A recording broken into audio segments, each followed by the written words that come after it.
एक गांव में एक लड़का रहता था जिसका नाम था टून टून।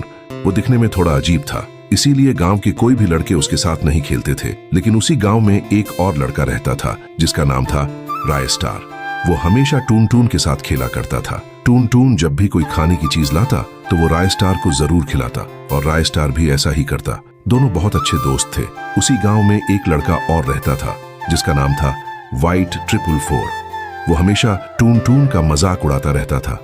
ओ पतले पैरों वाला, अपनी शक्ल तो देख, कैसा लकड़ी जैसा दिखता है। इसी कारण कई बार राय स्टार और व्हाइट 444 के बीच झगड़ा भी हो चुका था।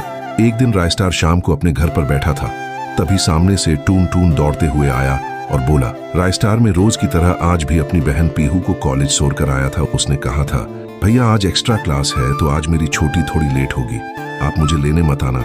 आप मार्केट से मम्मी के लिए दवाई ले आना, मैं खुद ही पैदल घर आ जाऊंगी। मैंने कहा ठीक है। और देखना राय स्टार, इतनी रात हो गया है वह अभी तक घर नहीं आई, मुझे तो बहुत फिक्र हो रही है। राय स्टार ने कहा चल कर ढूंढते हैं। दोनों निकल पड़े। उसकी बहन को ढूंढने के लिए कॉलेज जाकर वहां के चौकीदार से पूछा तो उसने बताया पीहू तो शाम होने से पहले ही यहाँ से चली गई थी। राय स्टार और टून टून कई दिनों तक पीहू को ढूंढते रहे लेकिन वह नहीं मिली। एक दिन टून टून अपनी बहन को रास्ते में ढूंढते हुए जा रहा था, तभी उसके सामने व्हाइट 444 गया और कहा, तेरी बहन नहीं मिलेगी, किसी के साथ भाग गई है। यह कहकर वह उस पर हंसने लगा। यह बात टून टून को इतनी बुरी लग गई कि उसने ब्रिज से कूदकर अपनी जान दे दी। अब राय स्टार बिल्कुल अकेला पड़ चुका था।